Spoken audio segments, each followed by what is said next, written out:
ตระหลักธรรมคำสอนของพระสัมมาสัมพุทธเจ้าที่ได้ตรัสได้สอนคือแก่เราชาวพุทธทั้งหลายเป็นหลักที่นำมาใช้ในชีวิตประจำวันของเฮาได้เป็นหลักใหญ่อยู่3ประการ1. สัพพปาปัสสะอาการนังคือไม่กระทำบาปทั้งปวง 2. กุศลสูปสัมปทา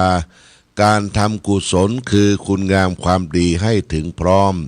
3. สจิตตปริโยทะปนังมันชำระจิตใจของตนเองให้ขาวให้สะอาดนี่เป็นหลักโอวาทใหญ่ขององค์สมเด็จพระสัมมาสัมพุทธเจ้าถ้าจะมาแปลง่ายๆก็คือให้เว้นชั่วทำดีและก็ทำจิตใจของตนเองให้สงบเนี่ยหลักโอวาทใหญ่เว้นชั่วคือไม่กระทำบาปทั้งปวงบาปนี่แปลว่าลามกบาปนี่แปลว่าลามกสกปรกเขาคิดทำบาปหรือการกระทำทางกายทางวาจากายกรรม3วจีกรรม4มโนกรรม3เนี่ยถ้าในทางทุจริตมันเกิดความขุ่นข้องหม่องมัวเศร้าหมองในตนในตัวเฮาและท่านทั้งหลายกายกรรม3ก็คือการฆ่าสัตว์ตัดชีวิตการได้ไปเบียดเบียนทรัพย์สินของคนอื่นการได้ประพฤติผิดร่วงละเมิดของรักของชอบใจคนอื่นเขาคือข้อกาเมผิดลูกผิดเมียคนอื่นเขานี่กายกรรม3ในทางทุจริตวจีกรรม4วจีกรรม4ในทางทุจริตคือเป็นคนพูดเท็จพูดส่อเสียดพูดคำหยาบพูดเพ้อเจ้อเรี่ยวไร้ไร้สาระพูดเท็จก็คือพูดที่บ่เป็นความจริงอู้ที่บ่เป็นความจริงบ่เป็นสัพพะวาจาพูดส่อเสียดนั่นก็ทำให้คนอื่นได้แตกได้ร้าวแตกแข็งความสามานสามัคคีกันพูดส่อเสียดพูดคำหยาบก็คือพูดอู้กรรมที่เป็นสกปรกคกหากรรมใต้สิ้นใจผ้ากรรมคิงหาบ่าไอฟังแล้วมันบรื่นหูรื่นใจเรียกว่าคำหยาบพูดเพ้อเจ้อคืออู้ไปในระหว่างท่ามกลางชุมชนฝูงชนอู้บ่มีสติญาติโยมนะอู้ไปเลยเปิ้นบ่ได้ถามแล้วตอบละหูอะอย่างมาเอามาอู้หอยก่อนเปิ้นบ่ได้ถามเด้พูดเพ้อเจ้อเหลียวไหลไร้สาระวจีกรรม4พึงเว้นมโนกรรม3มโนกรรม3ในทางทุจริตคือคิดโลภอยากได้ของคนอื่นเขาคิดพยาบาทปองร้ายเขาและเห็นผิดไปตามทำนองครองธรรมคือเห็นว่าทำดีบ่ได้ดีทำชั่วได้ดีเป็นต้นนี่คือทางมโนคือทางใจกายกรรม3วจีกรรม4มโนกรรม3เรียกว่าถ้าเป็นทางชั่วก็เรียกว่าอกุศลกรรมบท10อกุศลกรรมบท10กระทำความชั่วทางกายอย่าง3อย่างกระทำความชั่วทางวจี4อย่างกระทำความชั่วทางมโนคือใจ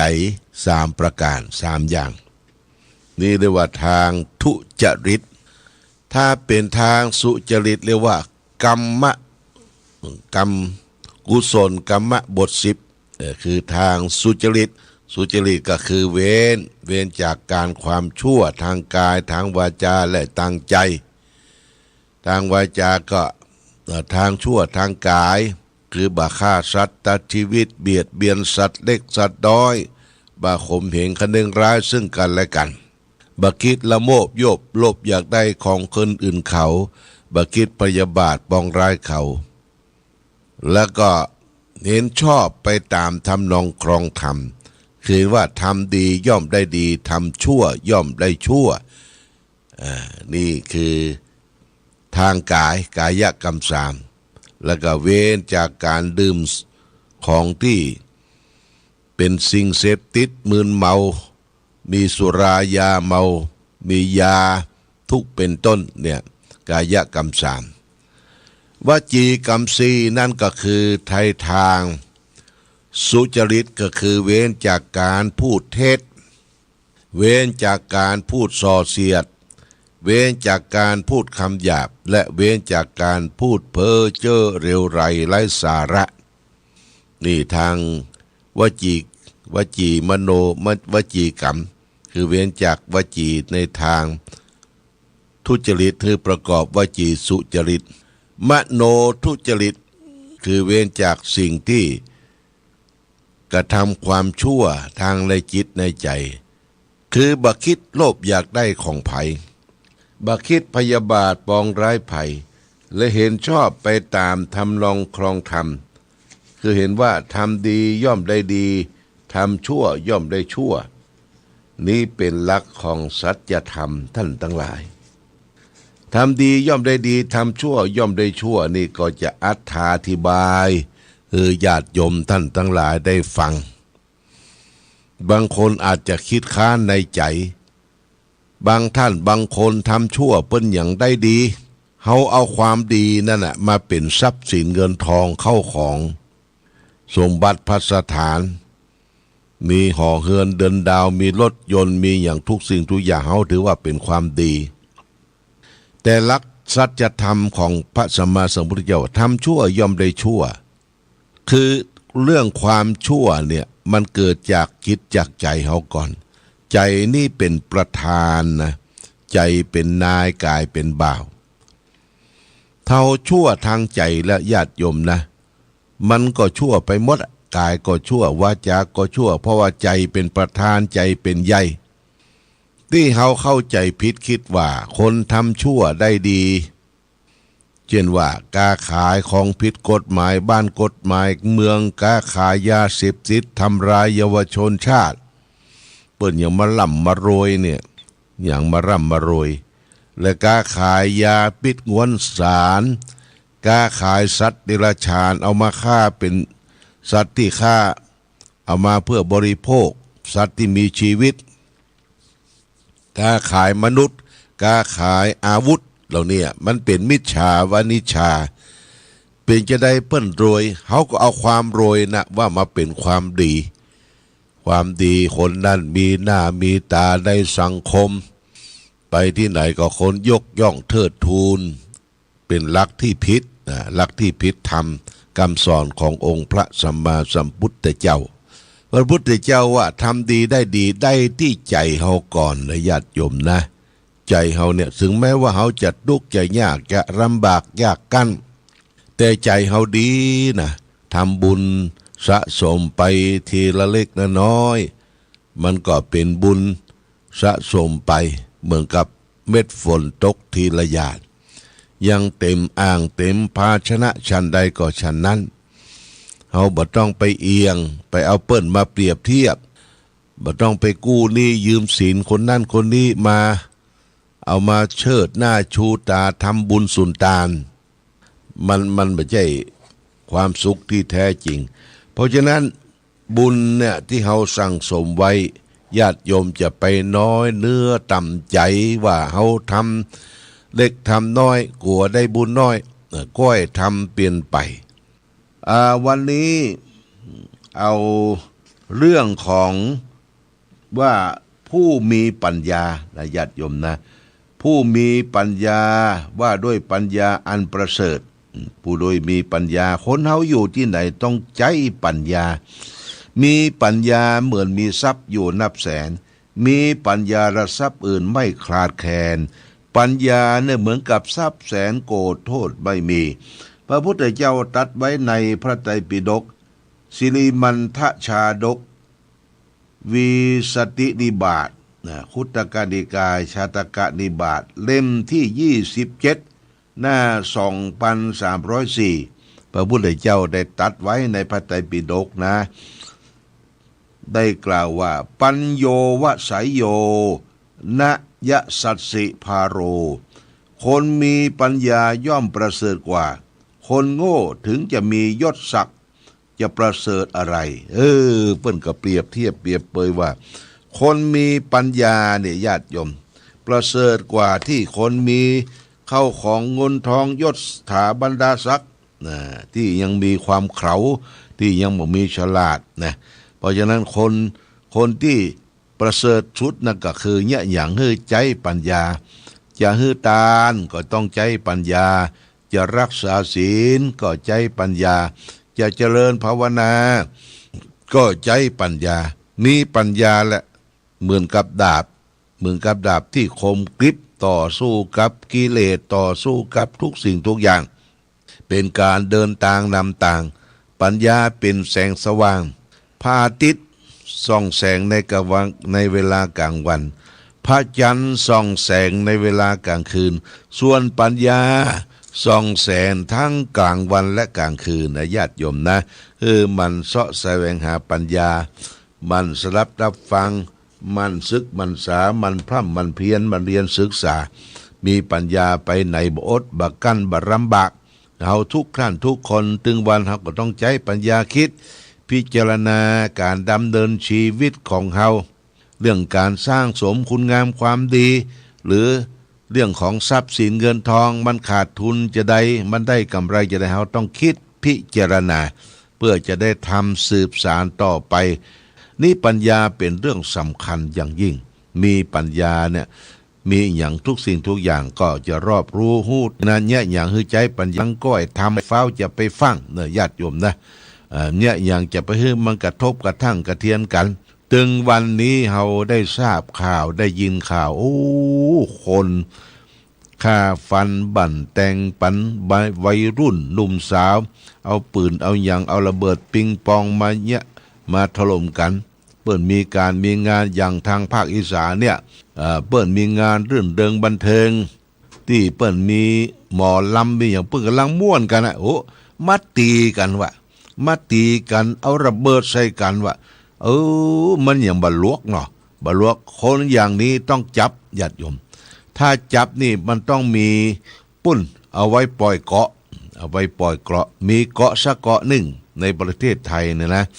มีเกาะสักเกาะหนึ่งเอาไว้คนร้ายคนขาดไปอยู่ที่เกาะปุ้น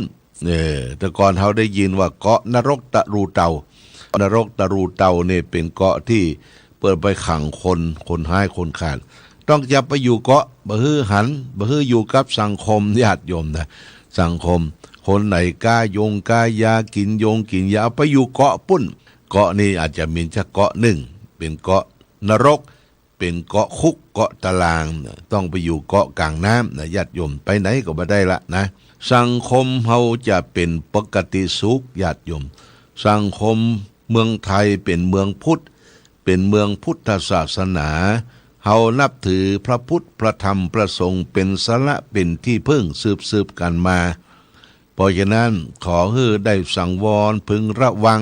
จะไปให้อย่างมากระทบกระทั่งจะไปเกลียดกันจะไปจังกันจะไปบุยปากใส่กันจะไปว่าอวดโตอดตนดีล้ำเลิศประเสริฐกว่าคนอื่นญาติโยมคนเฮาเป็นมนุษย์ขี้เหม็นเหมือนกันหมดเพราะฉะนั้นก็รักษาอยู่ร่วมกันประโยชน์ท่านและจะไปเบียดเบียนอิจฉาตาร้อนซึ่งกันและกันเราก็จะมีความสุขความเจริญความรุ่งเรืองอย่างนี้เป็นต้นอายุวัฒนธรรมกถาว่าด้วยธรรมเป็นเครื่องเจริญอายุพระพุทธเจ้าตรัสไว้ในพระไตรปิฎกอายุวัฒนกุมารวัตถุ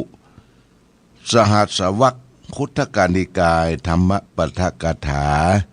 พระไตรปิฎกเล่มที่25หน้า109พระองค์ตรัสว่าอภิวาทนสีดิสะนิจังวุธาปจายโนจัตตารโอธรรมาวัฏันติอายุวันโลสุขังพรังซึ่งแปลเป็นไทยได้ใจความว่าธรรมพร4ประการคืออายุวันละสุขะภระย่อมเจริญแก่ผู้มีปกติกราบไหว้อ่อนน้อมถ่อมตนต่อผู้ใหญ่เป็นนิดญาติโยมนะพร4ประการนี้ก็คือธรรมะเป็นพร4ประการคือจะมีอายุก็ดีวันณะผิวพรรณผ่องใสก็ดีความสุขกายสุขใจก็ดีพละกำลังบ่เจ็บไข้ได้ป่วยก็ดีย่อมเจริญแก่ผู้มีปกติกราบไหว้ อ่อนน้อมถ่อมตนต่อผู้ใหญ่เป็นนิดอันนี้ก็อธิบายให้ท่านทั้งหลายได้รับทราบว่าย่อมเจริญแก่ผู้มีปกติกราบไหว้เฮากราบไหว้อย่างตึงวันเนี่ยญาติโยมนะกราบไหว้ที่เป็นสิริมงคลกราบไหว้ที่ถูกต้องนั่นก็คือกราบไหว้พระรัตนตรัยคือพระพุทธพระธรรมพระสงฆ์อันเป็นสรณะเป็นที่พึ่งพระรัตนตรัยแก้วสามประการเนี่ยเป็นสิ่งที่ประเสริฐสุดของเราชาวพุทธทั้งหลายไปที่ไหนคือเอาพระพุทธพระธรรมพระสงฆ์ไปตัวญาติโยมไปตัวนะคือฝังอยู่ในจิตในใจของเราและท่านทั้งหลายกราบไหว้พระรัตนตรัยกราบไหว้อยู่เป็นเนืองนิดเช่นเราสรรเสริญพระพุทธเจ้าก็ว่าอรหังสัมมาสัมพุทโธภควาพุทธังภควันตังอภิวาติมิข้าพเจ้าขออภิวาทกราบไหว้พระพุทธเจ้าเป็นสรณะเป็นที่พึ่งของเราและท่านทั้งหลายสวาขาโตภควตาธัมโมธัมมังนัมสสามิข้าพเจ้าขอเอาพระธรรม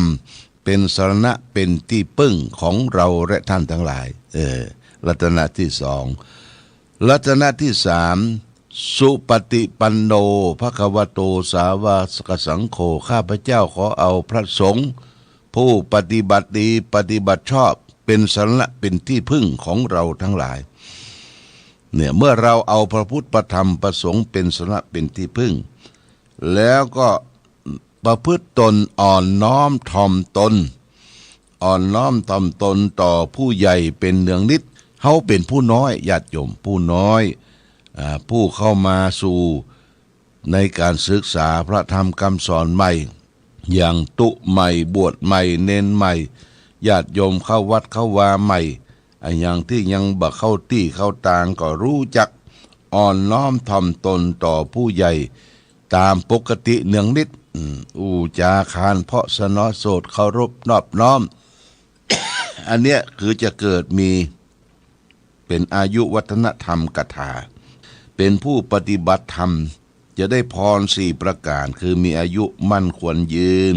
จะได้มีผิวพรรณวรรณะอันผ่องอันใสจะได้มีความสุขกายสบายใจและก็จะมีพลานามัยสมบูรณ์เนี่ยญาติโยมอภิวาทนาสีลิสนิจังวุธาปจายโนจัตตารโอธรรมาวัตัมติอายุวันโดสุขังพระรังอันนี้เป็นกำปอนในญาติโยมเด้อตูเจ้าเปิ้นไปบิณฑบาตก็ดีฮื้อปอนก็ดีเปิ้นจะกล่าวว่าอภิวาทารสีนิสนิจังพุทธาปจายโนจัตตารโอธรรมาวัตัมติอายุวันโดสุขังพระรังฮื้อปอนแก่ญาติโยมท่านสาธุชนซึ่งประกอบไปด้วยขอฮื้อมีอายุมั่นควรยืนคือได้มีผิวพรรณวรรณะอันผ่องอันใสคือได้มีความสุขกายสบายใจคือมีพลานามัยสมบูรณ์นั่นนี่พรสี่ประการนี่จงบังเกิดขึ้นมีแก่เราและท่านทั้งหลายนี่นะบึงได้กระทำอายุเราจะได้ยั่งยืนนานด้วยพรสี่ประการเนี่ยญาติโยมท่านสาธุชนอย่างที่เราได้ไปร่วมกันในการทำบุญสุนทานในการสืบชะตาในการทำบุญอย่างต่างๆสิ่งแรกนั้นเราได้ไหว้คุณของพระรัตนตรัยก่อนนะโมตัสสะภะคะวะโตอะระหะโตสัมมาสัมพุทธัสสะก่อนนอบน้อมแด่พระผู้มีพระภาคเจ้าพระองค์นั้นก่อนเสร็จแล้วก็ไหว้ถึงพระพุทธพระธรรมพระสงฆ์อันเป็นสรณะเป็นที่พึ่งไหว้ถึงคุณครูบาอาจารย์เคารพนอบน้อมต่อครูบาอาจารย์อยู่เนืองนิดต่อผู้ใหญ่อยู่เนืองนิดเนี่ยความสุขความเจริญก็จะเกิดมีขึ้นการที่เฮาได้ยินได้ฟังตุเจ้าพระสงฆ์เปิ้นสวดมนต์สาธยายมนต์ญาติโยม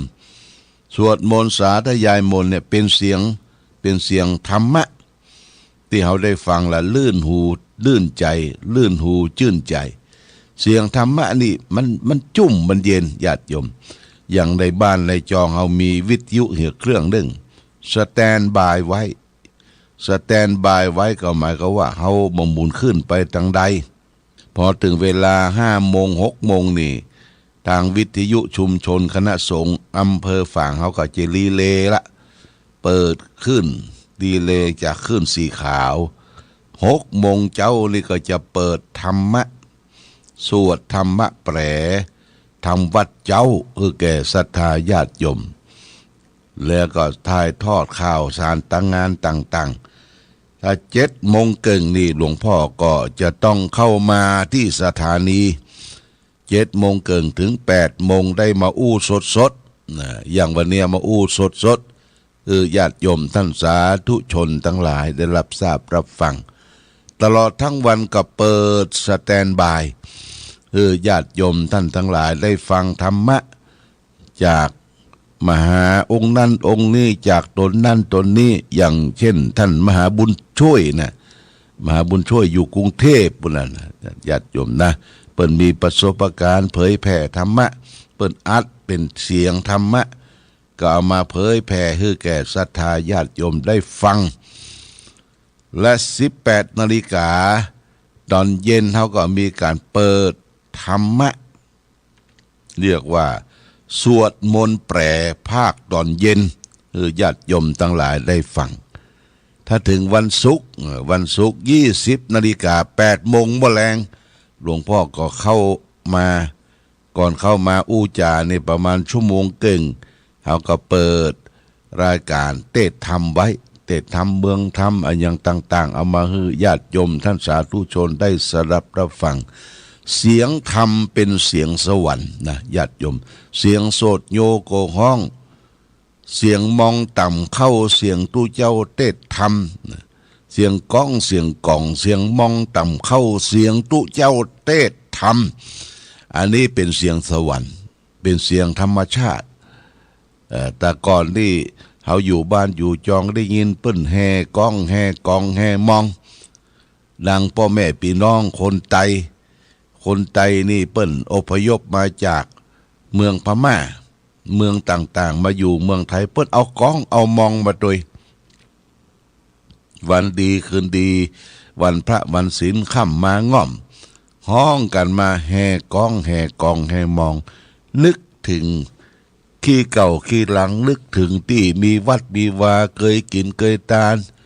โล่งอกปงใจอยู่ที่บ้านเก่าเมืองเดิมเนี่ยเสียงก้องเสียงกองแต่ก่อนนี่เขาได้ยินเสียงมองต่ำเข้าไม่ใช่เสียงหงสีนะแต่ก่อนนี่มองเปิ้นตีนต่ำเข้ากระลกปกกระลกปกกระลกปกเสียงก้องเสียงกองเสียงมองต่ำเข้าได้ยินเสียงมองต่ำเข้านี่เปิ้นจะต่ำเข้าเมื่อคืนกะเมื่อวันกะนี่แสดงว่าข้าวที่เขาเอาไปต่ำน่ะจะได้มาหุงมาต้มมานึ่งกิน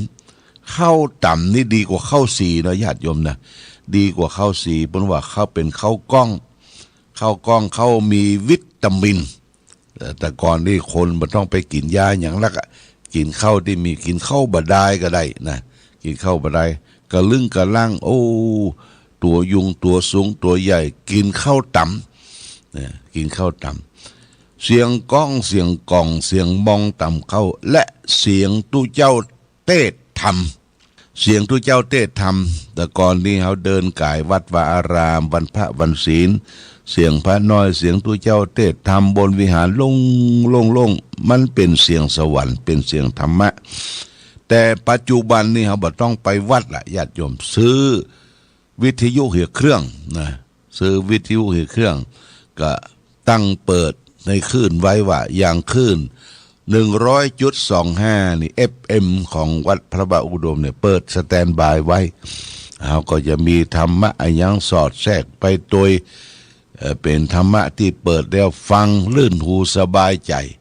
เสียงก้องเสียงกองเสียงมองต่ำเข้าเสียงตู้เจ้าเทศธรรมนี่คือเสียงสวรรค์นะญาติโยมนะเสียงสวรรค์ที่เกิดขึ้นมีขึ้นเจริญขึ้นควรมีกับตนตัวกับบ้านกับจองของเฮาวันนี้รายการธรรมะประทีปส่องต่างต้องขอลาก่อนขอผู้ฟังจงตั้งมั่นจิตหันษาองค์พระพุทธาได้นำพาให้เกิดความสุข